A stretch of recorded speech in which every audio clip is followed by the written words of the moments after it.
హైదరాబాద్, తర్వాత విజయవాడ, వైజాగ్, తిరుపతిలలో మనం ఈ వేదిక్ మహావాస్తు క్లాసు కండక్ట్ చేయడం జరుగుతుంది. Hello views, welcome back to our channel. ఈరోజు మనతో ఉన్నారు డాక్టర్ బివిఎస్ఎస్ఆర్ రెడ్డి గారు. సార్తో మాట్లాడదాం. నమస్కారం సార్. శుభం విరాట్ గారు. సార్, మన ఇంట్లో ఉండే వస్తువుల కారణంగా ఇంట్లో పాజిటివ్ ఎనర్జీ, నెగిటివ్ ఎనర్జీ అనేవి క్రియేట్ అవుతూ ఉంటాయి కదా. బేసిక్గా నెగిటివ్ ఎనర్జీ ఉన్నప్పుడు మనలో ఉండే అలసట్లు, లేకపోతే ఇంట్లో నష్టం జరగడం, పదే పదే నెగిటివ్ విషయాలు జరగడం జరుగుతూ ఉంటాయి. అయితే పాజిటివ్ విషయాలు జరుగుతున్నాయి అనడానికి కూడా కొన్ని కొన్ని సంకేతాలు, వస్తువులు అనేవి ఉంటూ ఉంటాయి. అయితే మన ఇంట్లో ఉండే ఏ వస్తువులు, చెట్లు అయి ఉండొచ్చు, మొక్కలు అయి ఉండొచ్చు, ఏ వస్తువులు ఎటువంటి ఎనర్జీస్ని క్రియేట్ చేస్తుంటాయి అంటారు? ముఖ్యంగా ఉండాల్సిన వస్తువులు ఏంటి, ఉండకూడని వస్తువులు ఏంటి చెప్తారు? Shivom, welcome to my home lucky home Vedic Mahavastu and Manisutra. ప్రతి ఇల్లు సిరి సంపదలతో, ధనధాన్యాలతో, ఆయురారోగ్యాలతో తులతూగాలని ఆ యాగంటి ఉమామేశ్వరుని ప్రార్థిస్తున్నాను. శివోం శ్రీమన్నారాయణ. ఇక్కడ వేదిక్ మహావాస్తు ఏం చెప్తుంది చెట్ల గురించి అని అంటే, మీరు పాజిటివ్, నెగిటివ్ అని చెప్పారు.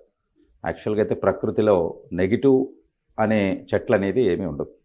కానీ ఇక్కడ వాస్తు ప్రకారము మన ఇంటిలో, మన చుట్టుపక్కల ఉన్న పరిసరాల్లో కొన్ని రకాల మొక్కలు పెంచడం నిషేధం అని చెప్పేసి ఉంది. అది ఎందుకు అనేది చూద్దాం. నిషేధం అని అంటే ఆ ఒక మొక్కలు పనికిరావనే కాదు, మొక్కలు లేనిది మనిషి జీవితమే లేదు.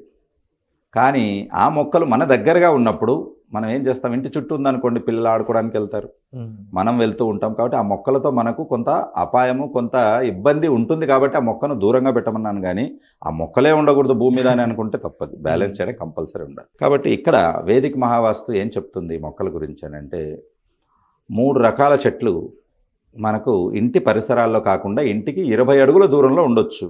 20 అడుగుల దూరంలో అంటే మన కాంపౌండ్ దాటి బయట, కాంపౌండ్ దాటాక అసలు మీది కాదు అది, ఊర్లో ఏ మొక్కలైనా ఉండొచ్చు. కాబట్టి అలాగా మనకు చెప్పుకున్నారు. అందులో ప్రధానంగా మనం ఫస్ట్ చూసుకుంటే ముళ్ళున్న చెట్లు మనం ఇంట్లో పెట్టుకోవడం అనేది వాస్తు ప్రకారం నిషేధం ఉంది. ఎందుకు ముళ్ళున్న మొక్కలు ఏంటి అని అంటే, ముళ్ళున్న మొక్కలు మనం యద్భావం తద్భవతి అనేది మనం చెప్పుకుంటున్నాం. అంటే మనం దేన్ని చూస్తామో అలా తయారవుతామని. ముళ్ళున్న మొక్కలు ఎక్కడ పెరుగుతాయి? అవి క్యాక్టస్ ప్లాంట్స్ అంటారు. ఎడారిలో పెరుగుతాయి. ఎక్కడ పెరుగుతాయి? ఎడారిలో పెరుగుతాయి. ఎడారి అని మీ మైండ్లో రాగానే ఒక రకమైన ఇది ఉంటుంది. మీరు యాహూ అని చీర్ చేస్తారా? ఎడారిలో వదిలేస్తే ఏం వదలరు. చుక్క నీటి కోసం 100 కిలోమీటర్లు తిరగాల్సి వస్తుంది. కాబట్టి ఎడారి అనగానే అక్కడ పంటలు ఏమీ పండవు, నీటి కూడా దొరకదు, అసలు జీవనమే మనుగడే కష్టము. ఇవి ఐడియాలు వస్తాయా లేదా మనకి? కాబట్టి ఆ క్యాక్టస్ ప్లాంట్ చూసినప్పుడు అది గుర్తుకు వస్తుంది. కాబట్టి ఆ యాంగిల్లో మనము ఆ మొక్కను మనం ఇంట్లో పెట్టుకోకూడదు అని చెప్తాం. అంటే క్యాక్టస్ అని కాదు, ముళ్ళున్న ఏ మొక్క అయినా అవి వీటి కిందికి వస్తుంది. సో మనం అలాగా. సో ఇక్కడ రేగిపళ్ళ చెట్టు ఉంటుంది, రేగి చెట్టు, దాన్ని కంప అంటాం. మీరు జనరల్గా చూస్తే ఎవరన్నా కాంప్లికేట్ చేస్తున్నారన్న విషయాన్ని ఏంట్రా కంప పెట్టేస్తున్నాడు అని చెప్తాం. కంప అంటే ఏంటి? రేగిపళ్ళు, రేగి చెట్టు యొక్క ముళ్ళు మిగతా వేరే ఏదైనా ముళ్ళు ఇలా ఉంటుంది, కుచ్చుకుంటే టక్కని తీసేస్తారు. రేగి చెట్టు యొక్క ముళ్ళు అలా ఉండదు, ఇలా ఉంటుంది. కుచ్చుకుంది అనుకోండి, లాగితే చర్మాన్ని చీల్చుకొని వస్తుంది. మామూలుగా కాదు, ఏమవుతుంది? చీల్చుకొని వస్తుంది. అంటే కుచ్చుకోవడం ఒక తప్పు అయితే తీయడం రెండో తప్పు. చీల్చుకొని వస్తుందని అంటే చింపేస్తుంది. కాబట్టి చాలామంది సామెతగా చెప్తూ ఉంటారు కొన్ని, ఆకెళ్ళి ముళ్ళు మీద పడ్డా, ముళ్ళు వెళ్ళి ఆకు మీద పడ్డా, చిరిగేది ఆకే అని చెప్పేసి. అదే ఆకు మీరుకి వెళ్ళి రేగి చెట్టు మీద పడ్డారనుకోండి, ఆకులా ఉండదు, అది అసలు అంతలా చినిగేస్తుంది అన్నట్టు. కాబట్టి ఇలా హుక్ టైప్ ఉంటుంది. అందుకని కూడా ఏదైనా తగిలినా, మన చర్మం కానీ, మన బట్టలు కానీ, మన వస్త్రాలు తగిలినా అది మనకి ఇబ్బంది అవుతుంది. పిల్లలు ఉన్నారనుకోండి, వాళ్ళకి ఏది తెలియదు, వెళ్ళి టక్కని పట్టేసుకుంటారు. అదే రేగి చెట్టు యొక్క పళ్ళు అత్యుత్తమమైనది. రేగి పళ్ళు భోగి పళ్ళు అంటాం మనం, భోగత్వానికి ప్రతీక. కాబట్టి చెట్టుది తప్పు కాదు, చెట్టులో ఉన్న ముళ్ళుది తప్పు. కాబట్టి ఆ ముళ్ళు లేని చెట్టు మనం ఇంట్లో పెట్టుకోవాలని చెప్పేసి, ఇది దూరంగా ఉంటే మంచిది, ఇంటి చుట్టుపక్కల లేకపోవడం మంచిది అనేది ఒకటి. ఇది ఒకటి, ముళ్ళు ఉన్న చెట్లు మనము పెట్టుకోకూడదు, ప్రమాదం. కాబట్టి రెండవది చూసుకుంటే పాలుగారే చెట్లు మనం పెట్టుకోకూడదు. పాలుగారే చెట్లు అనగానే వీటిని ఆల్కలాయిడ్స్, తర్వాత దీంట్లో వచ్చేసి కొంత రకమైన కెమికల్స్ ఉంటాయి. ఒక ఉదాహరణకి మీరు ఎక్కడైనా జిల్లేడు చెట్టు చూసారా ఇంట్లో చుట్టుపక్కల? లేదు సార్. ఎందుకు జిల్లేడు చెట్టు పెట్టరు అని అంటే, ఆయుర్వేదంలో జిల్లేడు చెట్టుకు ప్రత్యేక విశేష గుణం ఉంది. వాటి రసాలతో కొన్ని మందులు తయారు చేస్తారు. తయారు చేసేటప్పుడు ఎంత జాగ్రత్తగా తీసుకోవాలంటే, గాగుల్స్ పెట్టుకొని చేసుకోవాలి. పొరపాటున ఒక చుక్క కంట్లో పడ్డ కంటి చూపు పోతుంది. ఇప్పుడు చెప్పండి, పెంచుకుంటారా?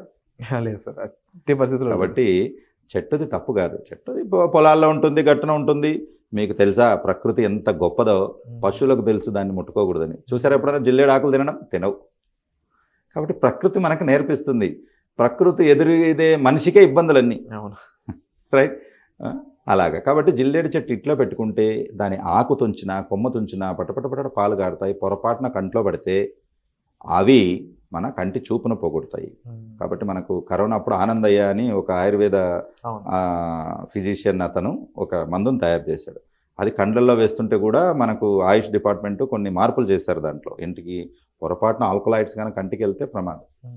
కాబట్టి ఇది మీకు, కాబట్టి అది తెల్ల జిల్లేడు, తర్వాత మామూలు జిల్లేడు. చాలా మంది తెల్ల జిల్లేడు మంచిది కదా, తెల్ల జిల్లేడు అందులో మనకు వినాయకుల వారు ఆవాసం ఉంటారు కదా, పెంచుకోవచ్చు కదా అని అంటారు. డెఫినెట్గా పెంచుకోవచ్చు, కానీ ఒక కండిషన్.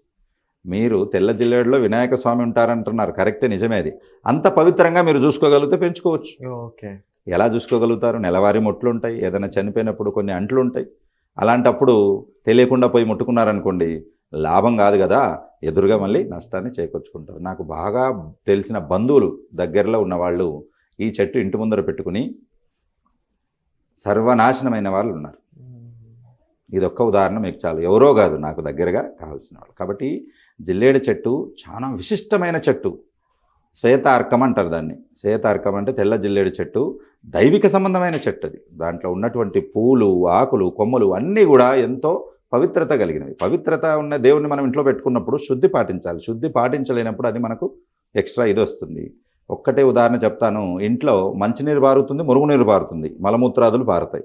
మనం ఇక్కడ దైవికత్వం అన్న చెట్టు పెట్టుకుని కింద మలమూత్రాదులు తీసుకెళ్ళి అట్టు వదిలేస్తే ఎలా దాని నుంచి మీకు నెగిటివ్ ఎఫెక్ట్ రాకుండా ఉంటుంది? డెఫినెట్గా వస్తుంది. చాలామంది అట్లా అనుకుంటుంటారు, గుళ్ళలో పెంచుతున్నారు కదండి అంటే, గుడి దేవుడిది, ఇల్లుకి యజమాని నువ్వు, గుడికి యజమాని భగవంతుడు. గుడి ఎంత పవిత్రంగా ఉంటుంది చూసారు మీరు. కాళ్ళు కడుక్కుంది లోపలికి పోరు. అంటున్న వాళ్ళు వెళ్తారా? ముట్టున్న వాళ్ళు వెళ్తారా? వెళ్ళరు. ఆడ శుచి, శుభ్రత, శౌచము పాటించబడుతుంది, షోడోపచారాలు జరుగుతాయి. కాబట్టి గుడి పవిత్రంగా ఉంటుంది కాబట్టి అక్కడ పెంచబడుతుంది. ఇండ్లు చెప్పలేం మనం. నాన్ వెజ్ తెచ్చుకుంటుంటారు, తింటుంటారు. నాన్ వెజ్ సగం తిని సగం ఎముకలు అలాగే పడేస్తారు. ఇవన్నీ చూస్తే ఇంకా మీకు అర్థమైపోతుంది. కాబట్టి ఇలా పాలు గారే చెట్లు మంచివి కాదు. నేను చెప్పిన జిల్లేడే కాదు, ఏదైనా చెట్టు తుంచితే పాలు గారుతుందని అంటే అది ప్రమాదం. అది ఫ్యాషన్ కోసం పెట్టిన చెట్లు కావచ్చు, కొన్ని చెట్లు ప్రమాదం కూడా. రైట్. ఇది రెండవది. ఇంకా మూడవది ఏంటంటే భూమికి పాకుతూ వెళ్ళే చెట్టు, తీగలు అంటాం మనం ఈ చెట్టు. అయితే ఇక్కడ ఒక కండిషన్ ఉంది. భూమికి పాకుతూ వెళ్ళే చెట్లు అన్నీ మంచివి కాదా అని అంటే, భూమికి పాకుతే మంచిది కాదు. అదే మీరు ఇంటికో లేకపోతే ఒక పందిరేసి పాకిచ్చారనుకోండి, వండర్ఫుల్. ఫర్ ఎగ్జాంపుల్ మల్లె తీగలన్నీ కూడా పాకే చెట్లే, తమలపాకులు పాకే చెట్లే, అలాగే కొన్ని ఫ్యాషన్ కోసం వేసుకుంటూ ఉంటారు, అవి పాకే చెట్లే. ఈ చెట్లు ఎప్పుడు మనకు మంచివి అవుతాయి అని అంటే, వాటికి మీరు ఒక పందిరి కట్టి వేశారనుకోండి, అసలు పెళ్లి పందిరి మాదిరి మీకు పచ్చగా ఇండ్లు బాగా ఉంటుంది. అదే పందిరి తీసి కిందకి వదిలేశారనుకోండి, ఏమవుతుంది? అది చెట్టుకు తెలిసింది ఒకటే, పాకడం. ఏదైనా ఆధారం ఇస్తే పైకి పాకుతుంది, లేకపోతే భూమికి పాక్కుంటూ వెళ్తుంది. నలుదిశలా అన్ని దిశలకు పాకెళ్తుంది. రైట్. అలా పాకినప్పుడు జనరల్గా మనం బయట కాంపౌండ్లో వేసుకుంటాం. అలా కాంపౌండ్లో వేసుకున్నప్పుడు, అలా పాకినప్పుడు విషక్రిములు, విషపురుగులు, తర్వాత పాములు, తేళ్లు వచ్చి చేరే అవకాశాలు 100కు 100% ఉంటాయి. దీనికి కూడా మీరు మొన్ననే రీసెంట్గా ఒక 6 నెలలు 8 నెలల కిందట కర్ణాటకలో ఇళ్ళు బయట ఇట్లా మొక్కలు క్లీన్ చేస్తుంటే ఒక పాము గరిచి ప్రాణాపాయం స్థితికి వెళ్ళి వచ్చింది ఒక ఆవిడ. వాళ్ళ ఇంట్లోనే క్లీన్ చేస్తుంటే కారణం ఏంటి? పొదలు వచ్చేసి, అంటే బుష్ మాదిరి తయారైపోయి అన్ని తీగలు. అక్కడ చోట ముందు కట్టెతో అదిలించి తర్వాత చేయాలి, ఎందుకు ఉంటాయి అనేది. కాబట్టి వాళ్ళు డైరెక్ట్ పోయి పట్టుకొని తీయడం మొదలు పెట్టంగానే పాము కాటేసింది. కానీ ఆ కూతురు చాలా తెలివంతురాలు, హ్యాట్స్ ఆఫ్ చెప్పొచ్చు. ఆమె సినిమాల్లో చూసిన జ్ఞానమో మరి సైన్స్ చదువుకున్న జ్ఞానమో తెలియదు, కానీ వెంటనే ఆ ఉన్న బ్లడ్ తీసేసి అక్కడ విషయాన్ని తగ్గించేసి తల్లిని కాపాడుకుంది, అక్కడ ఉంది కాబట్టి. కాబట్టి ఇంత ప్రమాదం తెచ్చుకోవాలనంటే పొదలు పెంచవచ్చు మీరు. కాబట్టి ఇలా చేయకూడదు. మరి ఇంకొక ఇక్కడ నేచర్ లా ఒకటి ఉంది. మనము ఎక్స్పాన్షన్ అనేది అందరికీ మంచిదే. రిలయన్స్ ఒకటి పెట్టి 10 పెడుతుంది, 100 పెడుతుంది, అలా పెరుగుతూ వెళ్ళడం మంచిదే. అది మనము సమాంతరంగా కాకుండా పైకి ఎదగడం అనేది చేశారనుకోండి, షేర్ మార్కెట్ పైకి వెళ్ళే కొద్దీ అందరూ హ్యాపీగా అయిపోతారు, కిందికి డ్రాప్ అయ్యే కొద్దీ గుండెలు పగిలిపోతాయి. సో అలాగా తీగలను కూడా మనం పైకి పాకించగలిగితే భూమి ఆకర్షణ శక్తికి వ్యతిరేక దిశలో వెళ్ళినప్పుడు తీగలు పాజిటివ్ రిజల్ట్ని ఇస్తాయి. అవి ఎలా ఎదుగుతూ ఉంటాయో మనం చూసినప్పుడల్లా మనకేమనిపిస్తుంది? ఇప్పుడు ఆ చెట్టును చూస్తే ఎదిగేసరికి మనం ఇటు చూస్తాం, అంటే మనలో కూడా ఆ సబ్కాన్షియస్కి ఇలా ఎదగాలి అనేది వస్తుంది. కాబట్టి ఈ కారణంగా ఈ పాకే చెట్లలో ఒకటి ఉంది, అంటే భూమి మీద పాకేవి మాత్రమే మంచివి కాదని చెప్తున్నాను. మీరు పందిరేసి పాకిచ్చారనుకోండి, హ్యాపీగా పెట్టుకోవచ్చు. అలాగే పాకే చెట్టుల్లో చాలా వరకు వచ్చే వాళ్ళల్లో పాములను ఆకర్షిస్తాయి కొన్ని పూలు, అది కూడా ఒక ప్రమాదం. కాబట్టి మీరు రక్షణ జాగ్రత్త అనేది ఇంపార్టెంట్. ఇల్లు కట్టుకునేది హ్యాపీగా ఉండడానికి కట్టుకుంటాం, సమస్యలు తెచ్చుకున్నారనుకోండి కాదు. కాబట్టి ఈ వాస్తు సూత్రాలు చెప్పబడింది తప్ప చెట్లు చెడ్డవి అని నేనే కాదు ఏ వ్యక్తి కూడా చెప్పకూడదు, రైట్. అవి మనకు వాటి ఉన్న పరిస్థితుల వలన అపాయం కలిగే అవకాశం ఉంది కాబట్టి దూరంగా పెట్టండి. లేదు నేను వాస్తున్నామని ఇంటి చుట్టూ కంప పెంచుకుంటానంటే పెంచుకోవచ్చు, ఇబ్బంది ఏం లేదు. కానీ పోయినప్పుడల్లా చించుకోవచ్చు. కాబట్టి ఇది మనము జాగ్రత్త పడాలి. దీన్ని ఇంటి ఆవరణ బయట పెంచుకోవచ్చా? హ్యాపీగా పెంచుకోవచ్చు. ప్రకృతిలో అన్నీ బ్యాలెన్స్ చేస్తుంది ప్రకృతి, ఏం పెంచాలి ఏం లేదని. సో ఇవి పాలుగారే చెట్లు, ముళ్ళున్న చెట్లు, పొదలు, తర్వాత తీగలు పాకే చెట్లు మనం చెప్పాం. ఇంకొకటి ఏంటంటే ఇక్కడ పంచగవ్యాలు, పంచవృక్షాలు అని ఉంటాయి, పంచభూతాలకు సంబంధించినవి. అవి మనం నెక్స్ట్ వీడియోలో తెలుసుకుందాము. అవి కూడా మనం ఇంటికి ఆవరణలో కనీసం 25 అడుగుల దూరంలో పెంచుకోవాలి తప్ప ఇంటి దగ్గరలో పెంచుకోకూడదు. Wonderful sir. ముఖ్యంగా వీటికి సంబంధించిన పూర్తి వివరాలు మాకు ఇచ్చినందుకు thank you so much sir. అలాగే ముఖ్యంగా ఇంట్లో ఉండకూడని వస్తువులు, ఉండవలసిన వస్తువులు అనే విషయాలకు వచ్చినప్పుడు ప్రస్తుతం చెట్ల గురించి అయితే సార్ చెప్పడం జరిగింది. ఇక వచ్చే ఎపిసోడ్లో మరిన్ని విషయాలపై మాట్లాడుతుంటారు. అలాగే ముఖ్యంగా మీ ఇంట్లో ఎటువంటి విషయాలు జరుగుతున్నాయి, వాటిని అవి నెగిటివ్గా ఉంటే ఎలా మార్చుకోవాలి పాజిటివ్గా, మీకు వస్తే లాభ నష్టాల సంకేతాలు ఏవైతే ఉన్నాయో వాటిని ఏ విధంగా మీరు దాటుకుని ముందుకు వెళ్ళాలి అనే విషయాలపై మీకు తగిన సమాచారం కోసం సార్ని సంప్రదించవలసిన కోరుచున్నాం. దానికి సంబంధించి మీరు డిస్ప్లే అవుతున్న నెంబర్స్ కాల్ చేసి ఇమీడియట్గా సార్ యొక్క సలహాలు తీసుకోవచ్చు. అలాగే upcoming law of attraction workshop సంబంధించిన డీటెయిల్స్ కానీ వివరాలు కానీ మీకు కామెంట్ సెక్షన్లో ఇవ్వబడతాయి. వాటికి సంబంధించిన వివరాల కోసం మీరు మళ్ళీ డిస్ప్లే అవుతున్న నెంబర్స్ కాల్ చేసి టీమ్ని సంప్రదించవచ్చు. Thank you so much. Hyderabad, తర్వాత విజయవాడ, వైజాగ్, తిరుపతిలలో మనం ఈ వేదిక్ మహావాస్తు క్లాసు కండక్ట్ చేయడం జరుగుతుంది. సుమన్ టీవీలో మీ పర్సనల్ అండ్ బిజినెస్ ప్రమోషన్స్ కోసం కింది నెంబర్కి కాంటాక్ట్ చేయండి.